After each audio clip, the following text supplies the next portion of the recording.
Bonjour mes frères et sœurs, je suis le frère Emmanuel, le mari de la sœur Orlan. Je vais vous raconter ce qui s'est passé lorsque, malgré moi, je suis resté au week-end du Rassemblement de la Sainteté en France. Au commencement, moi je ne souhaitais pas venir parce que je ne connaissais ni le groupe ni quoi que ce soit. Et ma femme, elle voulait y aller.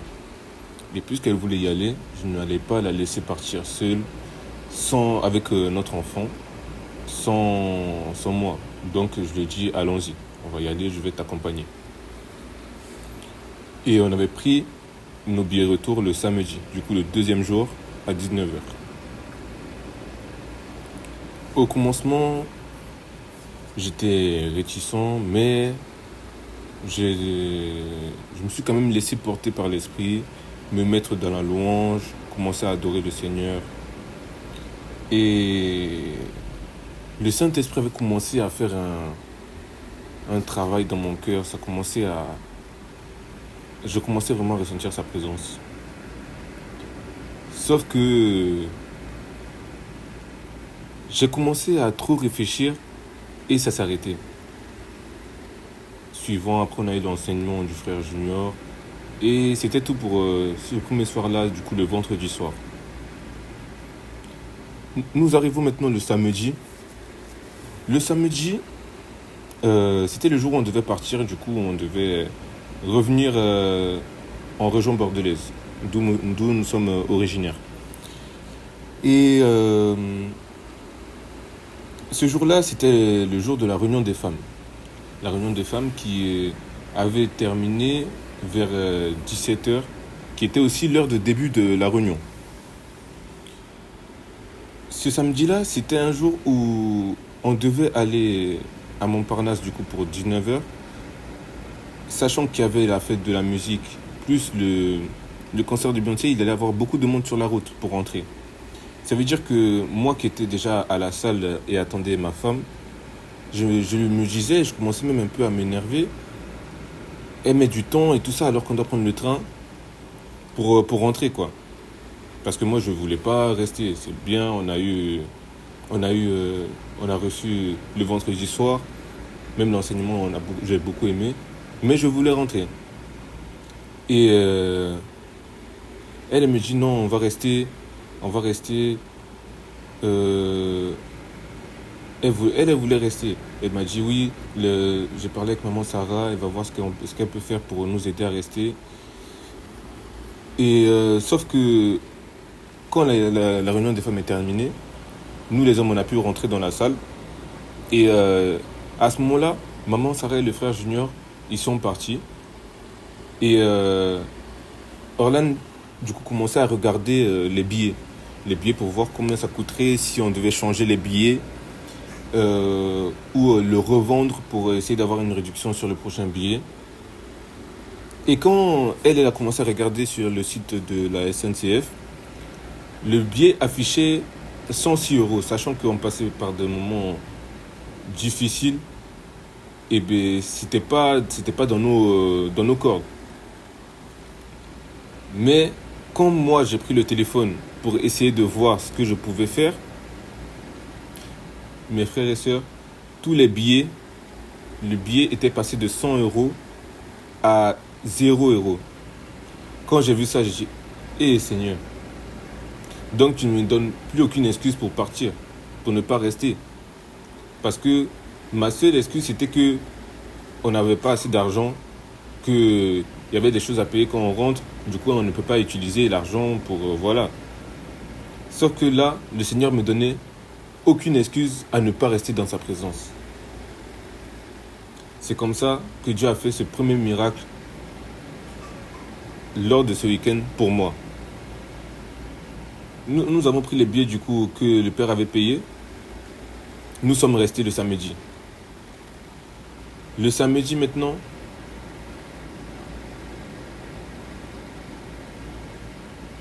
j'ai été touché par l'Esprit Saint et je suis même tombé. Alors que Moi, je m'étais toujours dit que moi, je vais pas tomber. Je suis un grand garçon. Voilà. Je suis tombé. Quand je me suis relevé, je me sentais différent. Quelque chose avait changé en moi. Mais je n'avais pas encore compris qu'est-ce qui avait changé en moi. Quelque chose avait changé en moi. J'étais là, quand je me suis relevé, en fait, pendant que j'étais au sol, il y avait un frère qui était en train de souffler sur moi. Il soufflait sur moi, il y avait une chaleur dans mon corps, des vagues de chaleur dans mon corps, en fait, qui traversaient des fois soit mes jambes, soit mes bras. Je ne comprenais pas trop ce qui se passait dans mon corps. Par la suite, j'ai compris que c'était un nettoyage dans mon corps, en fait, qui s'est passé.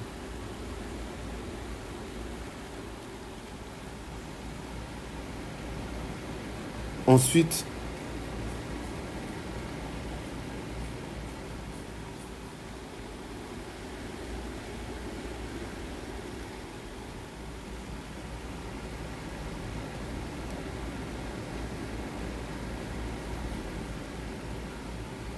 ensuite,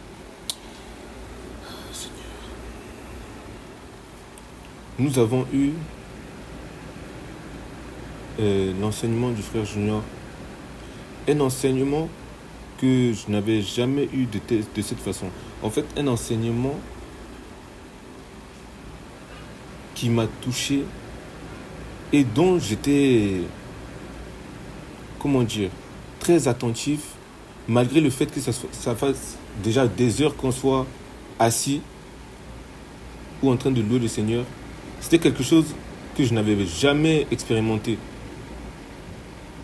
Mais moi-même me voir pendant des heures dans la présence du Saint-Esprit et ne pas être fatigué, ça m'a même surpris moi-même. Car je ne savais pas que j'étais capable de faire ça. Par la suite, le frère Raoul nous a hébergés chez lui, tout s'est très bien passé.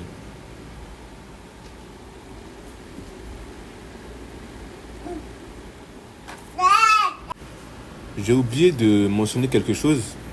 Au début de ce week-end, avant même que la première réunion ne commence, ma femme a décidé de passer par les eaux du baptême. Et les frères m'ont demandé si moi j'étais baptisé. Moi je leur ai dit oui, je suis baptisé dans une piscine. Et ils m'ont dit que c'est le frère Patou qui m'a expliqué. Le frère Patou, du coup, qui m'avait expliqué la différence entre le baptême dans une piscine et un baptême dans l'eau, à la mer, rivière, l'eau naturelle.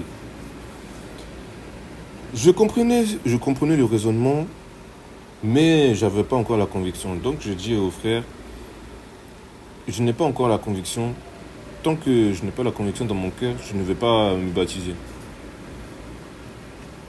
D'accord. Nous allons revenir du coup à la fin de... Nous allons donc revenir à la fin du deuxième jour. Le frère Raoul nous a hébergés chez lui.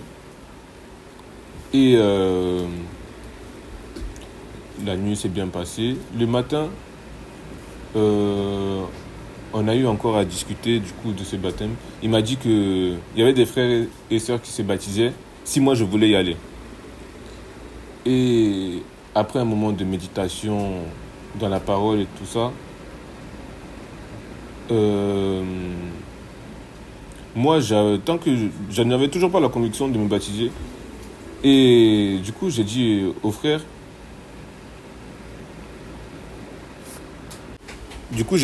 que tant que je n'ai pas la conviction, encore une fois, moi, je ne me baptiserai pas. Et donc, il est parti s'asseoir et continuer à faire autre chose, quoi. Donc, moi, je suis là et j'attends une réponse de Dieu. Maintenant, il me dit, qu'est-ce qui m'empêche de me baptiser? Et moi, je réfléchissais et je me dis, déjà, entre parenthèses, pour moi, ma famille est très importante. Ma famille est très importante. euh, mes parents, mes frères et sœurs, c'est très important pour moi. Du coup, moi, je disais, ben, je vais me baptiser et il n'y aura personne de ma famille. Il n'y aura personne de ma famille. Et ça me faisait un peu un pincement au cœur parce que je me dis quand même, c'est un événement, c'est un grand événement. Et ma mère n'est pas là. Voilà. Ensuite, le Seigneur me dit, ma mère, c'est ma mère. Moi, je ne serai jamais sauvé par ma mère, ni par ma famille. C'est moi tout seul qui dois prendre la décision de me baptiser.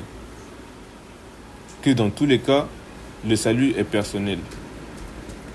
Dès que j'ai reçu ça, j'ai dit au frère Raoul, levons-nous, allons me baptiser.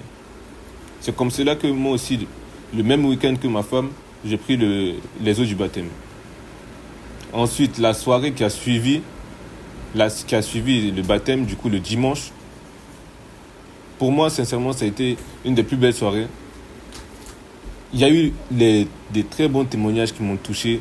Voir la réconciliation de Jésus-Christ qui met parmi ses enfants l'amour qui a abondé. C'est quelque chose qui m'a vraiment beaucoup, beaucoup touché. La communion fraternelle que j'ai vécue lors de ce rassemblement, c'est quelque chose que je n'avais jamais vécu avant. Le fait que tous les frères, on ne se connaît pas, c'est peut-être la première fois qu'on s'est vu, mais qu'on se prenne dans les bras, qu'on s'édifie, qu'on se bénisse, c'est quelque chose qui m'a beaucoup touché, qui m'a mis dans une très grande joie. Maintenant, lors de cette soirée, encore une fois, cette fois, je voulais le Saint-Esprit, que le Saint-Esprit vienne même habiter en moi. Donc, quand nous avons commencé à prier, c'était ma prière. Saint-Esprit, viens. Saint-Esprit, viens. Je sentais que ça commençait à monter. Et quand ça commençait à monter, je ne sais pas c'est quel frère qui a soufflé sur moi ou qui m'a touché. Mais à ce moment-là, quand il m'a touché, je voulais me mettre à genoux pour prier le Père. J'ai voulu me mettre à genoux, je suis tombé en même temps. Car mes jambes ne tenaient plus. Quand je suis tombé, le Seigneur a commencé le travail. Le Seigneur a commencé le travail. Il m'a délivré. Il m'a délivré. Il m'a délivré. Je vais vous expliquer. Il m'a... En fait... Comment dire cela? Je suis tombé et il y avait de l'électricité dans ma main. Dans ma main droite. De l'électricité dans ma main droite. J'essayais de calmer ça, d'essayer de contenir ça. Mais je n'arrivais pas. Je n'arrivais pas à contenir. C'était beaucoup plus fort que moi. Et vraiment, c'était puissant, quoi. Je savais que c'était le Saint-Esprit qui était en train de faire quelque chose dans mon bras. Mais à ce moment-là, je ne savais pas encore. Donc ça continue, ça fait. Ça met l'électricité dans mon avant-bras jusqu'à ma main, tout ça. J'essaie de retenir. Ça s'arrête après. Quand ça s'arrête, c'est maintenant que je vais commencer à reprendre mes esprits et comprendre que quand je reprends mes esprits, c'est là que le frère Junior va dire, le Saint-Esprit vous a donné ce dont vous avez besoin.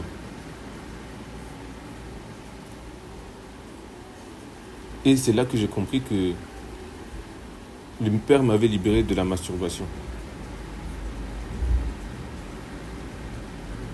Et c'était un combat que j'avais tout seul. Car ce n'est pas quelque chose dont tu vas en parler. Car déjà pour moi personnellement, c'était déjà une honte de faire ça. Et le fait que le Saint-Esprit me délivre de ça, pour moi, ça m'a mis dans une très grande joie. Une très grande joie. Telle que j'étais là et puis je souriais. Je louais Dieu, je souriais.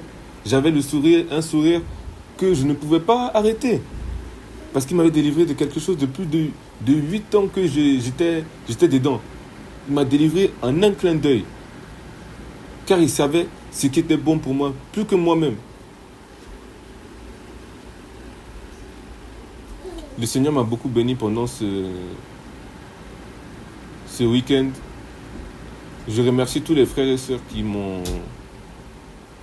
pris comme leur frère, justement, qui n'ont pas fait attention à quoi que ce soit de physique, mais qui ont pensé surtout à, à moi, Emmanuel, sans autre chose. Les frères qui m'ont conseillé, qui n'ont pas été, par exemple pour mon baptême, dans le forcing, si je peux dire, mais qui ont laissé Dieu faire les choses jusqu'à ma conviction et jusqu'à la prise de décision de me baptiser.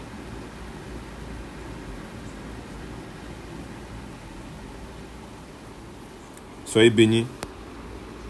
Au revoir.